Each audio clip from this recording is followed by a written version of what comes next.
It's time for AggroChat, the official podcast of the Tales of the Aggronaut blog and stalwart gaming community, where we talk about stuff and things, and the stuff about the things, and sometimes gaming. I'm Belghast, and let's start the show. Hey folks, it's that time again. Time for another episode of AggroChat. This is episode 496. Tonight I'm joined by Ammo. Hello. Ashgar. Dodge! Grace. Kittens. Kodra. Roll? Tam. You died. And Thalen. Remember, kids, if you stop believing in Santa, he'll turn into a monster and try to kill you. Gosh. Words of wisdom. Secret of Mana. This game. So, one of the topics that got cut off from last week was Ravenswatch. Do you know how there are a million D-action roguelites right now? Yes. Here's one worth playing. Oh, good. Yes. Yes, that would be... This is an accurate description. Because, man, there really are a lot of these, and many of them are bad. But this one is not. This one's actually pretty compelling. Weird conceit. Yes. It really likes its... I think every character is a Grimm's fairy tale character. They're from various sources. The first character I unlocked was Sun Wukong. Oh, yeah, no, that's fair. But yeah, they're like mythological / storybook characters. All right. Beowulf is also not a Grimm's fairy tales character. I guess that's fair. But the dark, edgy, fighty versions of all of these. Yes. And honestly, I love some of these interpretations. Yeah, this would be so tiresome if it weren't so good. I have seen edgy Little Red Riding Hood so many times. Oh, yeah. That and Alice. And this one's actually good. To be clear, this one's a werewolf. Yes. I'm glad that this game is worth playing. It's been on my watch list for a little bit, but I still haven't picked it up, so now I'm motivated to try it. I think it just hit 1.0 2 weeks ago or something. Yeah. Yeah. It just came out properly, and it's good. I think I gave it to Bel once upon a time. I think when they added Sun Wukong, I gave it to Bel, if I remember correctly. It sounds really familiar, but I'm also drawing a blank on it. That's fair. It is an action game from a sort of top-down perspective. The closest comparison here is actually Hades. I just don't have a better one, sorry. It's not really a Diablo-like, as it were. But the premise is that you have a limited amount of time to go around a map and power yourself up before you have to fight a nightmare boss at the end of 3 days. Yeah. And, it's a little bit slower paced than some of these games could be, and I feel like it gets a lot out of that because it's got interesting, kind of weirdly complex mechanics sometimes. Little Red Riding Hood turns into a werewolf at night. There's a day-night cycle. All of the characters play wildly differently from one another, which I think is really cool. Unbelievably differently from each other. I did not anticipate how different they would be. You start with 4 characters. You start with Red, who turns into a werewolf at night, and is mostly a melee attacker, has some, ranged abilities during the daytime, does not have ranged abilities at nighttime. The Pied Piper, who is a ranged attacker all the time, randomly summons rats and can command them to attack, has a very nice get-off-me defensive ability. Yeah. The Ice Queen, who is my favorite character of the starting set so far. Some sort of evasive stuff, but mostly, as you might expect, ice-based control. Mostly throwing people and occasionally stunning them. And Beowulf, who is a character that took me a bit of work to get. Because Beowulf's mechanic is that he's got a tiny dragon on his shoulder, and you can press his ability button and augment some of his other abilities with the tiny dragon. Augmenting his block actually heals him, a thing I did not understand until the second time I played him. It is a very important mechanic. Yes. You do not naturally recover health in this game, although you do have, extra lives, as it were. Quite a lot, in fact, but you need them. Yeah, you really do need them. Because there's some things that can just one-shot you. I have been tearing things apart with the Pied Piper. And it is for a very similar reason that it's for the very simple reason that I can move and attack at the same time. One of his special things is you can move while shooting, and that is That's big for me in like any game. The Ice Queen cannot do this, but her base range is much higher. Yes. But then we get into very weird things. Like, the characters that we have described, I would call straightforward. And then you've got, what is it, the Siren? I haven't tried her yet, but she's who you unlock after beating the first boss as the Pied Piper. Yeah, so there's the Siren, who is a mermaid type, swims around. Does not attack herself, but creates a controllable wisp thing that fights for you. That you control, but then are not controlling her. So you're like going back and forth between an intelligent, aimable projectile, basically, that has a bunch of secondary effects that are her other abilities, and, you know, moving her out of danger. She sounds complicated. Wild. And makes up for this incredibly awkward playstyle with bonkers power. It's super cool. I'm like, I should play more and unlock more characters because they're creative and interesting, and maybe I'll find something that I like more than the Pied Piper. The Pied Piper is interesting because, like, shooting, being able to move while shooting is fine, and his damage is garbage. Like, baseline damage is not very good, but consistent. But he slowly accrues rats, which he can send at targets for unbelievable burst damage. And sometimes when you need things, a bunch of damage all at once, I like to press the button, and that is very strong. The other thing about the Pied Piper, he's got a lot of buffs and debuffs. Yeah. So that damage can quickly become not garbage if you like debuff the enemy and buff yourself. Yeah, it's a little micromanagey, but it's micromanagey in a way that makes my brain happy. Very, very cool game. Like, I don't know that I've played. I think the last game that felt like this, that I liked this much, was Cult of the Lamb, which is doing a somewhat different thing, but has a similar-ish vibe. So something else that's on our list is a expansion that came out this week for Diablo 4, which is a bit of a mixed bag. I would agree with that. Has some really excellent things and some things that are less excellent. Where do you want to start? I don't know. Like, I feel like, so mechanically the game is in a pretty decent state. This expansion was supposed to essentially pick up where the last game left off on a fairly unsatisfying ending. Because quite honestly, like, Diablo 4 baseline felt like it kind of ended in the middle of something that was going on. So, like, okay, we're gonna get into spoilers. We've talked to everyone else on here, and they don't care.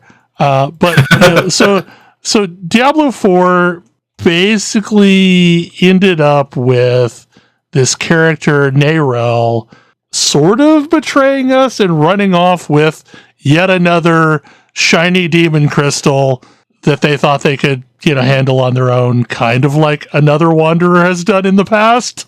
I mean, that always goes so well. We gave her a choice of who to imprison in the Soulstone, and she picked Mephisto. That seemed reasonable, but then she decided that she was the only one who could bear this burden and ran off. And, like, to be fair, like, in Diablo 4, I felt bad for having put a kid in this awful position, but I also didn't, like, have a deep emotional connection to this character.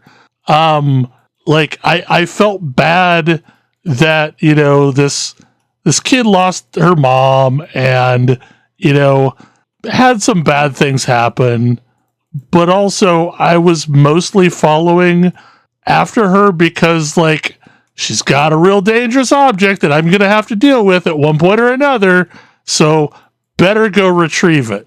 And that's kind of where this expansion picks off, but also there's, like, this whole total shift of, like, Narelle is now like our bestest friend, and we have to save her from herself.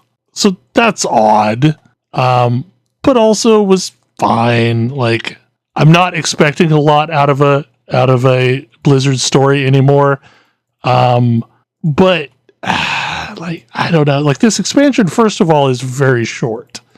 And I don't know that it's really that short, or if it's just that nothing really happens and gets resolved. So it feels like we spent a lot of time just kind of spinning our wheels. Definitely got to the end of the story, and it has a little coda that has you go around and like unlock all the things for the end game. And I sort of got to that point and was like, wait, the story's over? That was the end? Yeah. And had a moment of slight confusion because the ending was not particularly satisfying. And I will also say that this expansion doesn't have a lot of great boss fights in the story. It has like none. Yeah. I mean, it has things that are supposed to be boss fights, but they didn't have hugely significant mechanics, were mostly pushovers. And which, I don't know. Maybe I don't care that much because I only ever want to play a Diablo story once. That's plenty. But it still felt a little unsatisfying. And yeah, some things happened with the last boss that made it simpler, I guess, and also were really annoying in story terms. I don't know if you want to dive into that right away. Yeah, I don't know. It's the frustrating thing for me is that, if you look at Reaper of Souls, right? Reaper of Souls had 10 maps or so in total with multiple quest steps on each of those maps, and you fought like 3 decent bosses, and you had a bunch of little mini bosses scattered in, whereas like this expansion gave you no bosses. Basically everything that you fought that was sort of boss-like was just kind of a reskin of a normal enemy that you've already fought, and it was just like a bigger version of it. Ooh. Like the final boss instead of Mephisto is like this aspect of Mephisto, which is just like a giant dog with tentacles kind of thing. Like it doesn't feel epic in the least. It could have been cool. Like they could have definitely made that into a satisfying boss fight, but they didn't. And that in the story, there's also another character that is like jumping in the middle of the fight and basically weakening the dog so that it's easier for you to kill it. And that maybe made sense story-wise, but it also feels a little unsatisfying when you are at the last boss of an expansion and you want a big epic fight. Also, this game found Jesus. Yeah, like I don't know how to I do not know how to say it other than that, but basically this game has a Jesus problem. So like talking about Thrall stuff and WoW. No. That is a masked version of Jesus. Like that is a carefully like interpreted green Jesus. This is a sculpted white dude in a diaper who has a lot of followers who still worshipped him after his death, and he manifests in his spirit form as a golden lion. So basically, like, we find Acker have a crown of thorns, as Bel was telling me. Yes, legitimately. The last scene you see as Mephisto takes over this body of Akarat, you get Jesus with a crown of thorns. It's just some hot nonsense. Well, I was kind of surprised it took Diablo this long, but yeah, honestly. I mean, and like I don't care about like whether it's problematic to like use that type of religious iconography, but I think it's real dumb in this game where they've, like, yes, they have devils and demons, whatever, but they're trying to walk a line to have their own mythology or to do something slightly interesting with it, and this was just like the least interesting possible thing they could have done. Right. And like, also the last game ended with a surprise betrayal. This game ends with a surprise betrayal. Which Like, didn't it's make just any so sense tired. to me. This game's surprise betrayal didn't make any sense to me. Like, given what little we knew about that character who was our best friend since he pulled us out of the swamp at the beginning of the expansion. The ending was incredibly unsatisfying, and I don't know, at least I complained that, Diablo 4, a main game, didn't feel like Diablo game because we didn't actually get to fight Diablo. But at least we had a final boss in Lilith, and that was a pretty cool fight. But this game sort of promised us that we were going to be going after Mephisto, and we're chasing after the shiny rock of Mephisto the whole expansion, and then we didn't actually get to fight Mephisto. Or anyone else for that matter. Or anyone else. Wait, what? Like the big bad at the end was just a big dog with tentacles. Like, there was no satisfying fight at the end. Like, and it was just like a fragment of a Mephisto, and the princess is in another castle, and there's no satisfying ending. Is Mephisto coming in another season or something? Mephisto took over the dead body of Jesus, so I guess maybe we'll fight Jesus next time. Oh no! Like, when Bel pings me and is like, hey, can I rant about the story of Diablo to me, I know I am in for a ride. That it even registered, much less registered as bad. Yeah, there. I pasted it into the chat. That is the final scene you see of oily Jesus with a crown of thorn, with adoring, melting statues of pseudo disciples. Like, there's no metaphor here. Wow. Like this, like, I've used the term ham-fisted before. Wow. Oftentimes as hyperbole, but this is just as ham-fisted as you get. So presumably we'll put this somewhere that listeners can go look at it. I mean, it's on Bel's They- blog. It's on my blog. you go. Yeah, it's on my blog. Go check Bel's blog. Oof. I know Love to see writers who this. use metaphor, and they're all cowards.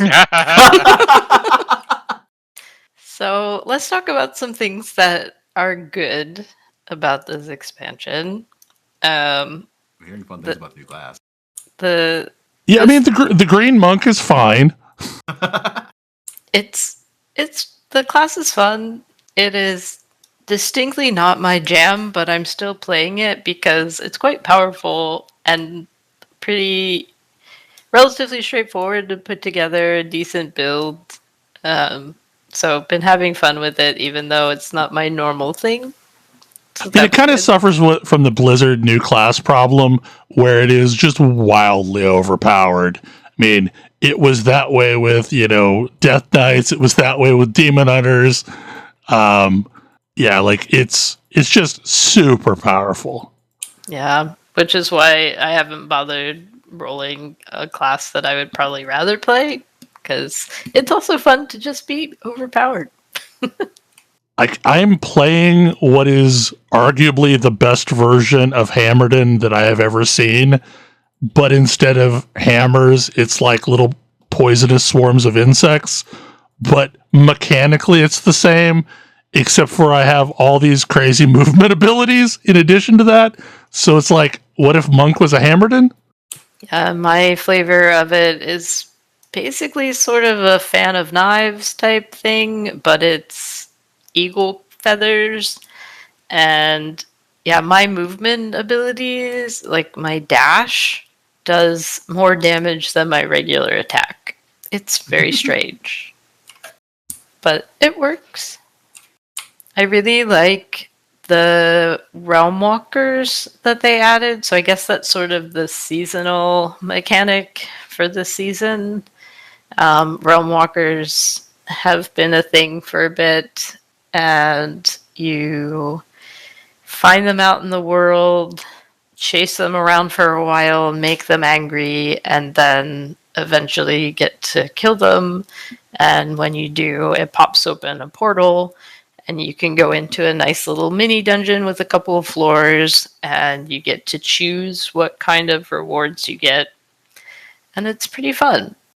The downside is that this season's faction, you get faction from killing the Realm Walker and the things in its dungeon, and that's fine. But then when you finish the dungeon, you get essentially a potion, and you get to choose whether you want it to be a potion of gold or equipment or crafting materials. So it increases those drops for you out in the world, which is handy. But you also have to drink that potion in order to get faction for doing anything other than killing a Realm Walker. And it's annoying because of the perpetual problem of potions that I either never remember to use them, or I go, oh, this is a 1 hour potion and I have to do something in 20 minutes. And is it worth it to click on this potion? And even though the answer is pretty much always yes, it's still a barrier to entry.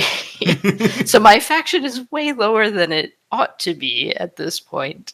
But And I just hate consumables. I will always hate consumables. They always feel like a bad option. I've gotten better at using them in Guild Wars 2 just because they last so freaking long and persist after logout. But I hate consumables. Like, they seem like the shittiest way to solve problems. Because, like, even in the best of terms, they're kind of busy work to get the things that, like, everyone is expected to have for, like, raid buffs and things like that. They feel like a crap solution to a problem. And this game now has multiple different consumables that all stack and will just rapidly, completely fill up the one tab you get to store them in. And like, okay, so we're going to talk about a metaphor. Blizzard games always feel like they give you something good, but put it behind something kind of shitty. So, like, they give you a kitten, and the kitten is super snuggly, and it's the sweetest kitten ever.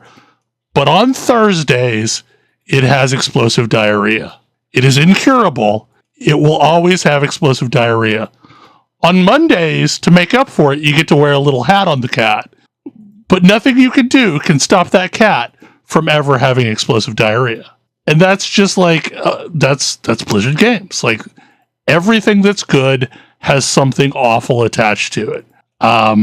One of the things that we played just ahead of the podcast was a new raid dungeon that they added to the game. And it's kind of cool in concept. It's a 2 to 4 player activity. It requires 2 to 4 players. But also it just takes for freaking ever.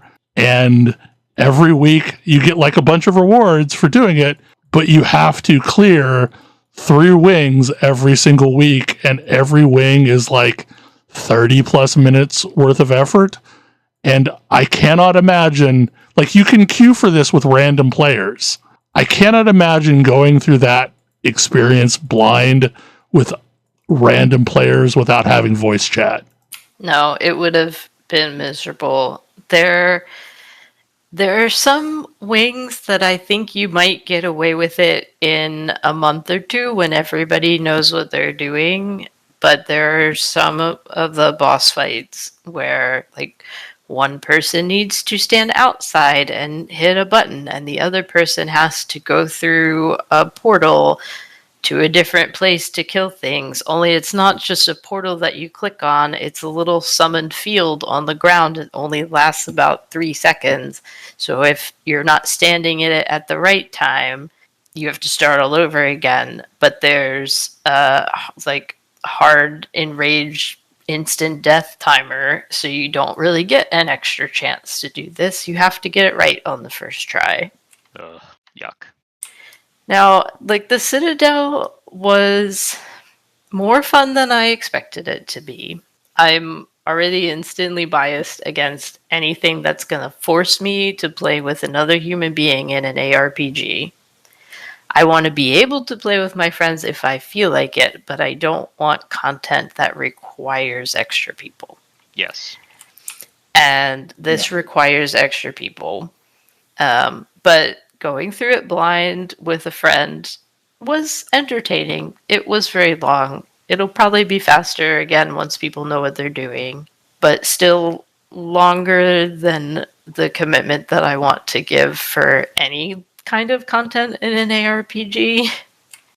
And the fact that you have to do all 3 wings every week if you want to get the rewards is kind of a lot. And I don't think it'll be as fun now that we've gone through it once and had the entertainment of figuring out all the mechanics. So I sort of give it middling marks for that content. I think maybe some people might like it. I think it would be the highest level of misery with strangers who don't know what they're doing. But it was fun enough with a friend. The other, the Undercity, so the other piece of new content, that one was actually pretty fun. I'm still not sure about how rewarding it actually is compared to other options that you have, but having another option of relatively quick content to run in the game at endgame is always a good thing. But the explosive kitten is they screwed up one of the previous things that was kind of cool by extending it, significantly longer.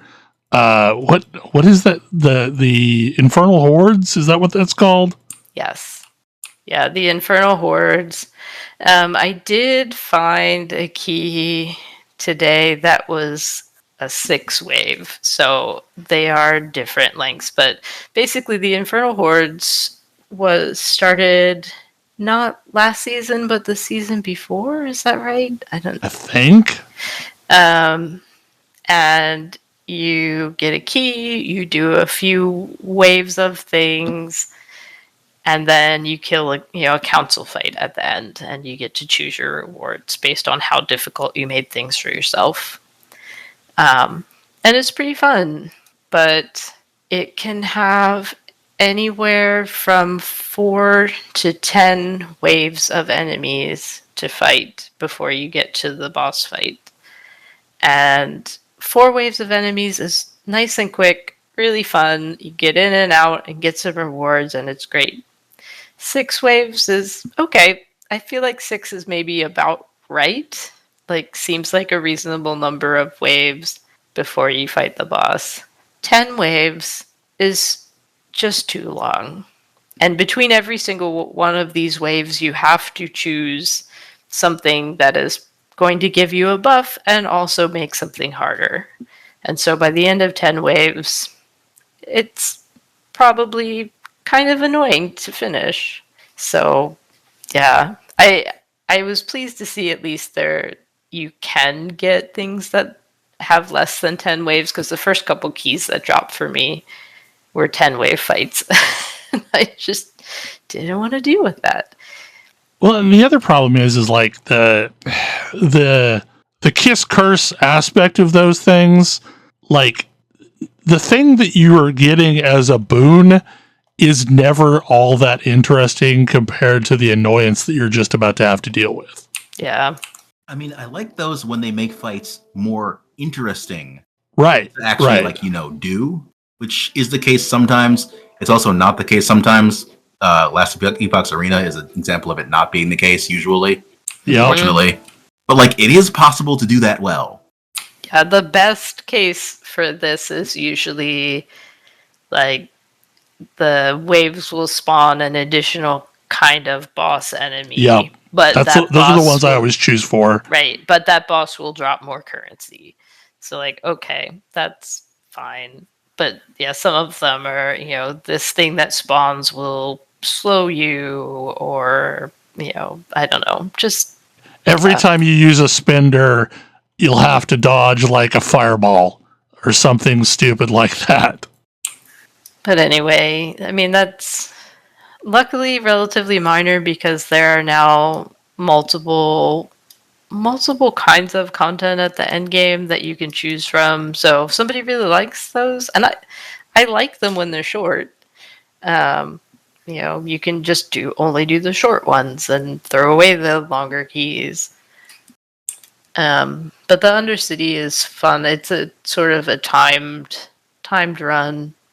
And it has, I think the difference between that and the pit is that you have enemies that will extend the amount of time that you have, and you also, the timer stops when you get to the last boss, so you can take your time on the last boss, and the last bosses are actually probably more interesting than any of the boss fights that were in the story.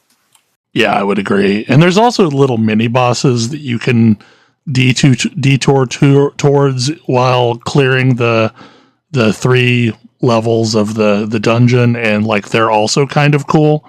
My big complaint is that, for all the new nightmare dungeons that they added in, they put in bosses that have intermission phases so that you can't burn through them quickly, which kind of is, again, explosive kitten. Yeah, that one's real common though. Like it's a problem with your boss design and or your encounter balance when players can just sort of treat the boss like another random enemy. But like, to be fair, you're running you're running content that shouldn't last longer than 5 to 10 minutes. Do you need a complicated boss in that? Like, depends on the game. Like boss encounters exist for a reason. Like other boss encounters. Although Nightmare Dungeons are kind of the clear loser this time around because there's really no point to run them. You can kind of get everything that you could have gotten in them in other systems that are more enjoyable. Yep. Because they took the whole glyph leveling thing out of Nightmare Dungeons, and now that's exclusively the pit, isn't it? Yep. Yeah, I think the pit's the only place you can upgrade your glyphs. But I'm okay with that because I actually enjoy the pit. Yeah, I'm basically running just enough Nightmare Dungeons to do whatever seasonal achievements are associated with it, and then I will probably never do them again, and just, salvage any keys that I get. I also feel like the gearing changes that they made are really good, along with the level squish, so that you can get to level 60 is now the end of the game, and everything after that is Paragon points. And they removed Sacred Gear, which was just this awkward middle step that you transitioned into only so that you could eventually do the hardest content and then get the actual gear that you cared about. So it basically goes from legendary drops at level 60 all being the same item level to ancestral gear, which is a slight bump up over 750. I think it's 800 for ancestral, 750 for normal legendaries. And then I don't know what the mythic gear is, but I've not seen any of it yet. But you can pretty much get to a stable gear set pretty fast to where you're not shifting gear around constantly. Which is nice because this game still has the problem of, whenever you replace a piece of gear, you have to shuffle multiple different things on it to make it functional again. But yeah, I think it had a rough launch, and I was pretty mad about that. And it probably should have baked a little bit longer, just in general. There are still quite a lot of bugs. And I'm talking like, oh, you can't progress this quest. Oh, when you invite somebody else to your party, they just get DC'd. Yeah, like they added mercenaries, which are slightly different than the Diablo 3 ones, and the person who leads the party gets to keep their mercenary just fine.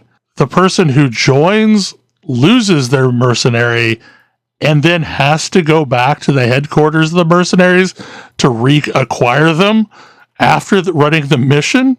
So, like, there's just weird little bugs. The performance has been bad.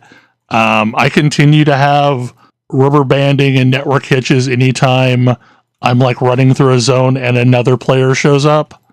Yeah. And we didn't even mention the super enjoyable multi-step quest towards the end of this main story where if you do the first few steps of the quest and then go, oh, I want to do this side quest while I'm over here, and then go back to the main quest, no, you have to start that whole main quest over again from the beginning. Oh, boo. Oh no. Yeah, it's about an hour-long quest in total, and there's 0 checkpointing. Oh no. It felt real bad. Like, Belle warned me, but I thought, oh, well, Belle logged out.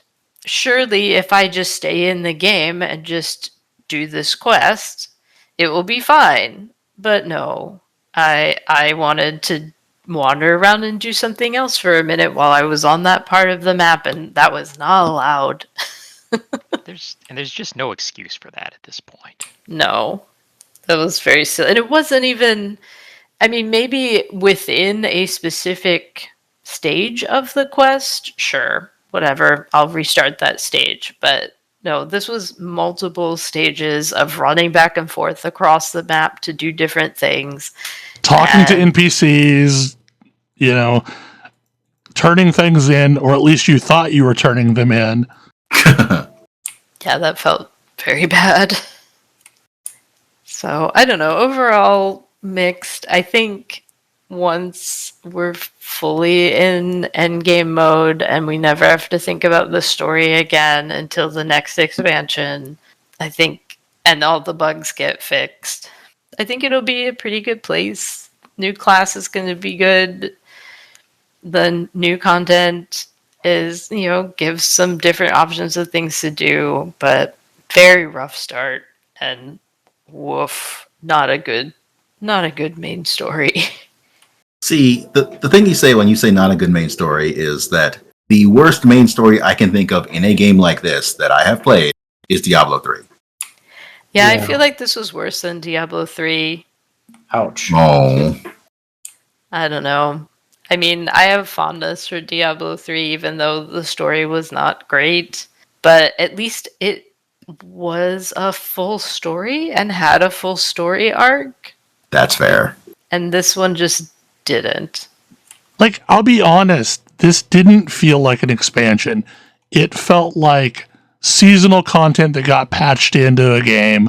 And, to be honest, like, Halloween quests in Final Fantasy XIV are more engaging than a lot of this quest. Wow. Yeah, I mean, maybe there was a little bit more total, like, hours of content here than something like seasonal FF14, but in terms of interesting story beats, yeah, no. So, yeah, overall, the game's in a reasonable place now. It's probably still in a better place than it has been before, but you have to get through the mess of a story first. And, like, we were talking about this earlier. I still feel like the team working on Diablo 4 doesn't understand the kind of content the average ARPG player actually wants.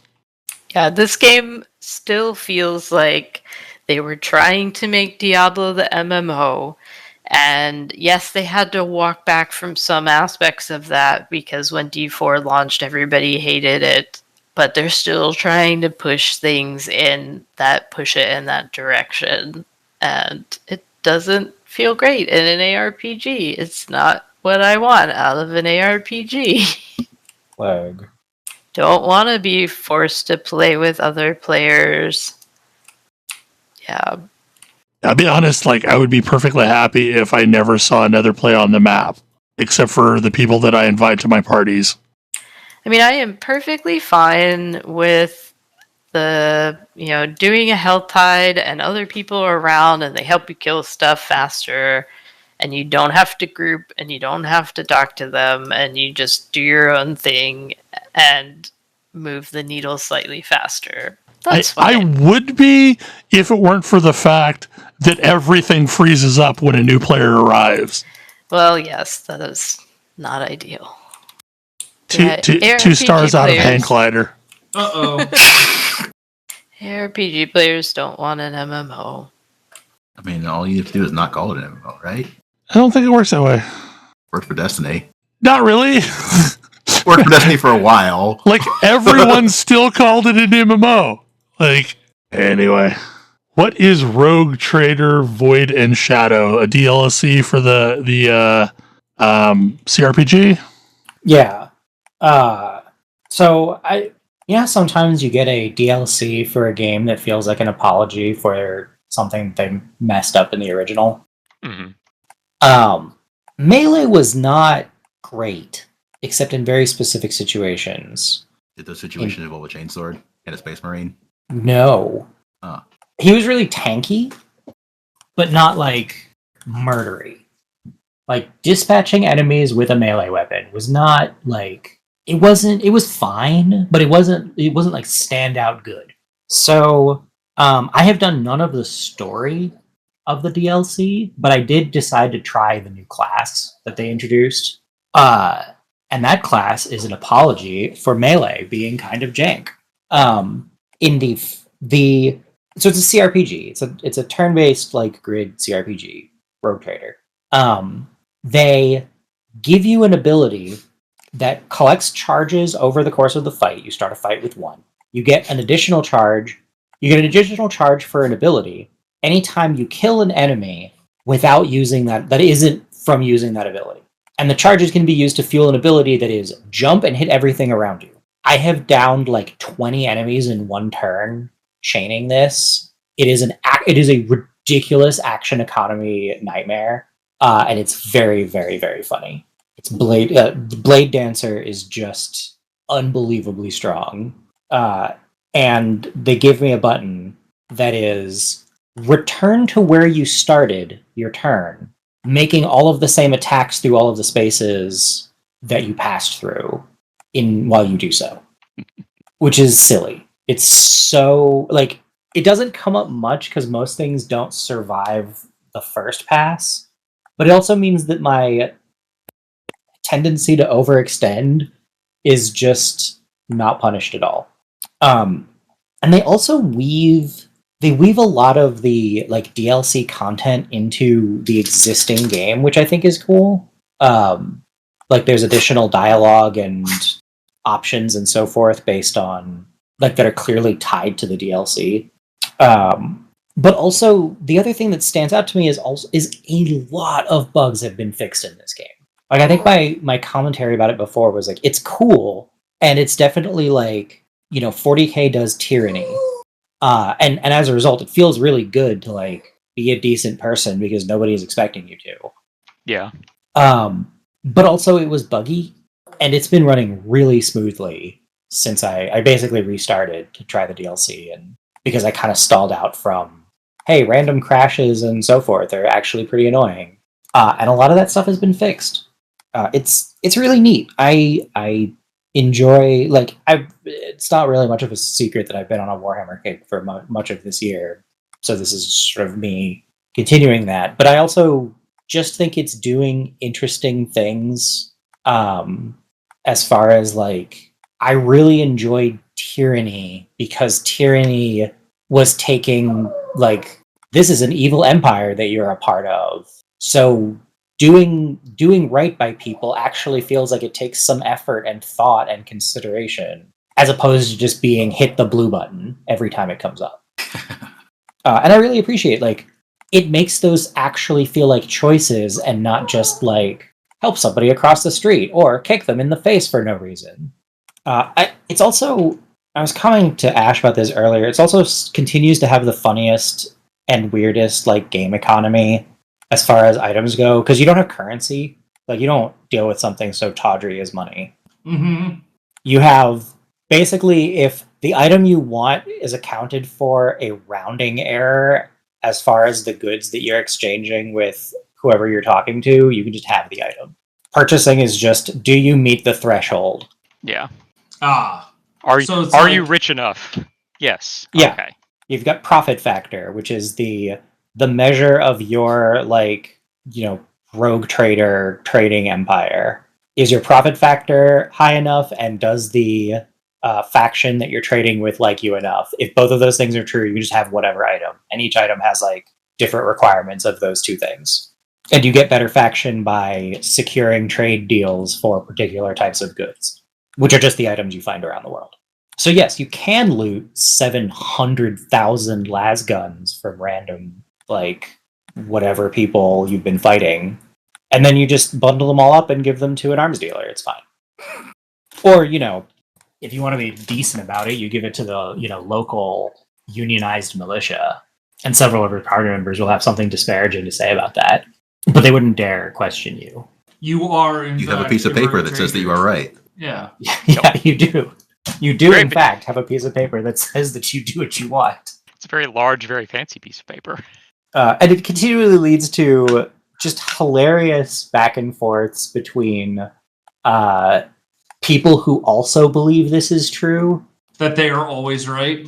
Yeah, like, you run into an inquisitor, and the inquisitor is like, the important thing that you need to know is that I am always right about everything. And you're like, that's funny. I have this bit of paper here, actually. Again, bit of paper is underselling it. Yes, it is true.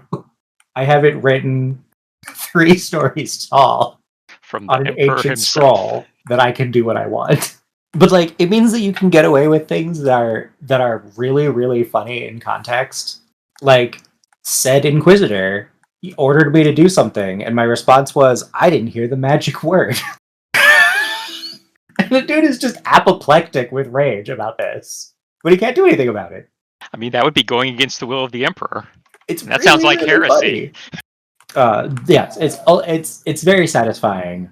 It is definitely the like power fantasy wish fulfillment of being able to be nice to everybody and nobody can stop me. But now, so when I played it before, I played the equivalent of the warlord class. Didn't that one get nerfed heavily in a patch? I mean, yes, because it was so busted. Turns out action economy in a turn-based RPG is always going to be strong. And it's still strong, don't get me wrong, but it wasn't, you can turn your turn into a turn and a half for other party members strong, with buffs. Like, no, it was nonsense. And you got 2 of them in your party, and I was playing a game where the 2 of us just puppet strung the like bruiser characters across the board, killing everything. And I still am keeping the like other officer character because she's great, but it's not just like it doesn't feel like I'm really only playing 2 characters and then 2 other characters that are just pressing buttons to become the 2 characters that mattered. Like, I'm actually getting a variety of combat styles and so forth, and that's actually, I find it a lot more fun.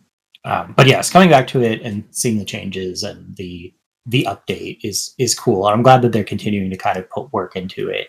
At some point, I want to get to the end of the game and find out if my like absurdly high iconoclast score comes back to bite me. Probably does. I'm sure it'll be fine.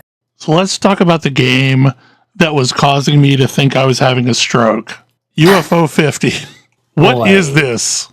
It's 50 That's, games. That's underselling a lot of things. So Someone around 40 years ago in secret developed a console, and we lost all history of it until now, and we've discovered this ancient console in all of its games library. It is much weirder than this. Okay. In the 80s, there was a video game console that everybody had and was well loved, and they just did a compilation released where you can play all the old ones. The only problem is that was in a parallel universe where games are different. UFO 50 assumes a bizarre, I don't even know. It's a bizarre compilation of games on something roughly akin to an SNE or roughly akin to an NES, that are dated starting from 1982 and going to 1989. The lifespan of the roughly the lifespan of the NES, but all of the same restrictions that the NES had, color palette, sounds, etc., inputs, but just a wildly divergent game development history, which you see in the games, even though they're relatively simple. They're just relatively simple, relatively charming games. I've been playing a lot of Bushido Ball, which is a tennis game with ninjas. It's like a NES era Mario Tennis where you're playing ninjas, and it just has this very very classic NES aesthetic. And then there's just other weird stuff going on. There's entire game series here where there's games that were just sequels to each other, but are all imagined. And there's you can see the sequels came up with something, or sequels figured out how they wanted to do things. And so you can see sequel evolution in this collection of games about a fake video game console from the 80s. From the 80s! And it's got some of the same ethos of that era, but then a bunch of not. This is an alternate history. Among other things, this is an alternate history where it was considered perfectly normal for girls and women to be playing video games, and so they're represented throughout all of these games in a way that they definitely weren't in the NES. And there are a lot fewer games about fighting. There's games with conflict, but they're not fighting games. It's so interesting to see. It's like a handful of people sat down and imagined a completely different 1980s video game history. And then there's a terminal, you can open the console terminal, and I don't really know what that does. Presumably I can get terminal codes. The farthest I've gotten was in Paint Chase. I did pretty well at Paint Chase. Yeah, Paint Chase is cool. I enjoy Belghast. I am not that great at it. I also enjoy Mortal. Oh yeah, Mortal is interesting. Mortal is very interesting. It's like Lemmings. I don't know. It's a Lemmings puzzle game. It's kind of cool. Barbuta, the first game, is indecipherable to me. Yes. It's very inspired by games that predate Super Mario Brothers. Yes, games that predate Super Mario Brothers. And some of the early Nintendo dungeon crawlers. It's very familiar if you played PC games in the 80s. Where there was I instantly recognized it and was I hate this game. There's a game that's just Hyperzone, which I don't know if anybody but me played. Old Super Nintendo game. So when Shovel Knight came out, they had a blog post, which is now unfortunately lost to the internet, about how almost everything it did was replicable on an actual NES, except for exactly 4 times they used colors the NES couldn't. Yeah. Does this have a similar sort of design constraint? Yes. it is not an NES, but it is a console that could have been made in the 80s. And so and is at the same kind of resolution that you would expect, and so on and so forth. Like it's using the same kinds of sound.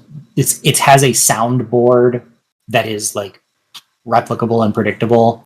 It's just doing really, really clever things that games of that era mostly weren't doing, and some things that they were. Like it's doing a lot more storytelling in its games than NES games ever did. But also there's a ton of just, I'm trying to think of a good, so point and click adventure games did a whole lot of like puzzle and storytelling and so forth, that when they got too baroque for their own good and collapsed, like just vanished out of games for like a decade. Like there was nothing that was even trying to do point and click adventure game stuff. And then it kind of all came back. A lot of the same like ideas came back in other games. And this is like, what if we'd had some of those ideas early? What if the defining games of the genre weren't Mario, Contra, and like, I don't know, what's that game where you're swinging across vines in the jungle? Pitfall. Pitfall. Yeah. Like, what if you had the same development arc through the 80s, but with different seeds? And some of the stuff is the same, but other stuff is just totally different, and it's really, really internally consistent. Each of the games has there's a little description, but there's also a history, and they talk about like they talk about like what they added or what they learned from previous games or other games. Oh yeah, Campanella. It was a 1985 arcade game where their description is a surprise success that inspired our rebrand to UFO Soft. It was later packaged with the LX3, which is the like faux console name. But yeah, it's such an interesting, I don't know, it's such an interesting thing to play with. And it seems to be doing more than just that. Like the bit that I keep on getting stuck on is there's a terminal and you can put in terminal codes. I don't know any terminal codes, but you sure can put things in there. Presumably there's stuff hidden. I don't know. Hearing you and hearing Void describe this sounded like the strangest thing ever at first. Yes. It's so weird. It's like just it is a deeply weird experience. Like if you are familiar with old NES games or like played a lot of NES, you'll be like, oh yeah, I remember these. Wait, no I don't. What? Like I'm super curious what Bel's thought on this is.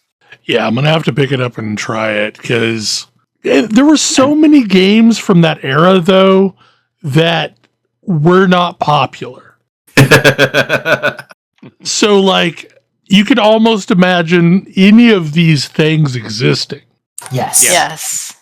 That's the thing about this. Like there was a weird company that made these really obtuse biblical games for the Nintendo Wisdom Tree. Yeah, and then there was Color Dreams, which was like a knockoff Nintendo like cartridge manufacturer, and those games ranged from pretty decent to totally unplayable. What did I play? Yeah. I mean, the Nintendo also had one of my all-time favorite adventure games, Princess Tomato and the Salad Kingdom, which is just as weird as it sounds. But there's also like Ping Golf, which is a 2D golf game that's also pinball. And like I can't say for sure that game didn't exist. I mean, it very well could have. But I believe that it could have. I mean, games from that era showed a level of creativity that we really never got back until the indie boom. Yes. And and this is definitely leaning on that. like one of the games that I was just playing is Magic Garden, and it's kind of like Snake, where you're collecting things and getting a longer and longer tail that you can't run into or you die. Yes. Yep. And then you're dropping them off in a goal area, and you like progress by dropping enough of them off. And you're playing as like a what do they describe it? Stop the jealous witch Cloverana from sabotaging your garden. And like the splash screen art is like your protagonist girl in a little pink dress and a witch in a blue dress with a witch hat. And there's no reason this game couldn't have existed, but I guarantee you it didn't in the 80s. Yeah. It's like imagining a different, and like I love the idea of the alt, of like imagining this alt history. It's almost like reading Fallout stuff where it's like a super alternate history that like parallels our own, but is instead of going down the transistor route, they went entirely down the nuclear route. Exactly. Right. And this is like that, but video games. Like, what if Atari didn't What if E.T. didn't kill the industry? I mean, then we wouldn't have gotten the NES. Maybe we would have gotten this. Anyways, it's definitely fun, and there are some interesting indie ideas here. Like, there are definitely some interesting games that are like NES adjacent, but it's like, this is kind of like a different take on a classic like puzzle game. Mm-hmm. I mean, looking through the screenshots that Steam shows for this, like the vast majority of those, I mean, like, oh, that reminds me of such and such. Like, there's very clear like aesthetic, and I'm going to assume gameplay parallels to real games amongst all these. I will say, reading out the titles before the show to Bel was also just sort of generally amusing. Yeah.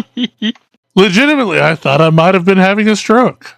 Yes, Bel entered our voice channel, and his first question was, "Are you speaking English?" Yeah. Sometimes it's best not to assume. Weird, powerful. But yes, it was in fact English. The game titles are just that weird. They're totally weird, but they're weird in that like 80s way. There were definitely weird game titles back then. Well, I mean, we had games like Bubble Bobble, where you play a little dinosaur that spits bubbles at things to turn them into candy. That's pretty weird. Makes when you think perfect about sense. Like a lot of this sounds like, what if we had more games that were off in that direction instead of, There's definitely that.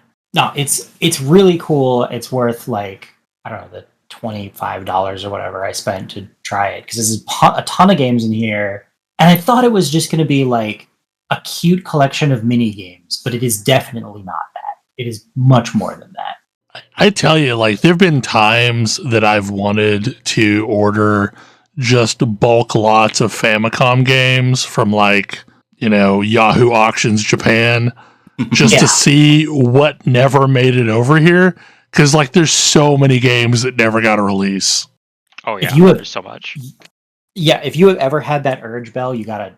This is a game for you. What this is reminding me, though, honestly, is like, and this may be partially inspiration as well, is there are umpteen bajillion pirate carts that have like 50 games in one. Oh yeah. Or, 300 games in one.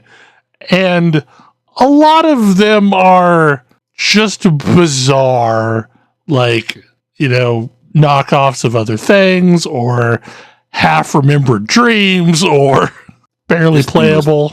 This thing was popular when we made it, so here is a completely half-hearted ROM hack that's pretending to be the thing we said it is. Like, I remember when Street Fighter 2 came out, somehow we found this pirate game on the PC that was Street Fighter 2 that someone had made that was shockingly good and honestly better than the eventual PC port that came out. And I wish I still had that. And like, it was all hand-drawn sprites.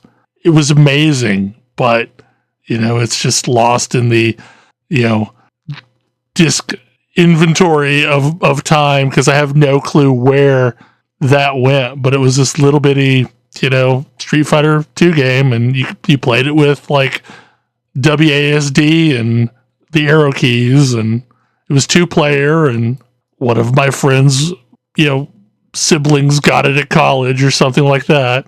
Yep. Yeah, anyway. We have any other short topics? It's only short because I don't have much to say about it yet, but if you are interested in JRPGs, particularly ones with complicated job systems, Metaphor ReFantazio just released like yesterday or something, 2 days ago by the time this podcast comes out. And I believe there's also a demo out on multiple platforms, including Steam. Yes, it is a Square-style demo, so you could play the start of the game and keep your save. I will definitely be checking that one out soon. Non-game related, Agatha All Along has just passed the halfway point, and It is so good. If you enjoyed WandaVision, you should be watching this. This is a wild show. Yeah, it's great. Ooh, that's fun. Back to game-related, Star Wars Outlaws is a lot of fun, especially if you love the original Star Wars trilogy. How has the stealth sections of the game played out? I didn't really have that much of a problem with it, and especially like you have to stealth a lot at the beginning, but the further you go into the game, you don't necessarily have to. Plus, you start unlocking more skills and stuff. So Okay. Yeah, that and it not being on Steam were the two things that kept me from diving in when it released. yeah, well, it will be on Steam soon, so it's a lot of fun. I mean, I really enjoyed it. I did finish the story last week. I mean, it's a fun Star Wars romp. It's got some really cute moments. It does have, a few kind of flaws, like the speeder controls can be butts at times, but the worlds are really great. Like the cities, especially some of the port cities, are really gritty and dirty and lived in and all that stuff that really was a nice trademark of the original trilogy. And aliens and humans of all shapes and sizes and colors. It really was a lot of fun to just wander around in this world, and you just felt like you were just like smack dab in the middle of the original trilogy. That's awesome. Yeah. Also, Nyx is adorable. He is like the best cute critter ever, and I love him, and he must be protected at all costs. Also, if you've ever wanted to pet a bantha or a dewback, you can do that in this game. Oh, nice. So you can pet just about any cute little critter that Kay comes across, including Nyx. You get to pet Nyx anytime you want, but cute little things around. They have an icon over them. You can pet them, and sometimes Nyx will get jealous, but it's pretty cute. Look, that's an important feature of a game. Absolutely. Like I said last week when I was talking about Silvering, the first thing I did when I saw a giant wolf is I went over and petted it. Yes. I mean, the original Can You Pet the Dog's Twitter account came about because you couldn't pet the dogs in Watch Dogs. So Ubisoft at least has learned. Yes, they have, and they give you many pettable things. I just love that account has had such a sweeping change for the good. I have a hard time thinking of any other single person since like Miyamoto who has had that much direct impact on the games industry. It's true. So yeah, that was a delightful little thing that you just kind of discovered, like, oh, it's this icon over this cute little like dino lizard thing here. Oh my gosh, you can just lean down and pet him and talk to him for a second and then go on about your business. So yes, I thoroughly enjoyed it. I'm still kind of completing tasks and stuff in the game and having fun sneaking into Imperial bases and causing mayhem there when I can, because that's always a good time. So yeah, I definitely recommend. I thoroughly enjoyed my time with it. So I'll have to give it a shot. Well, that is probably a show.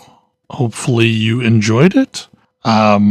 And we will see you next time. Good night. Good night. Good night. Good night. Good night. See you.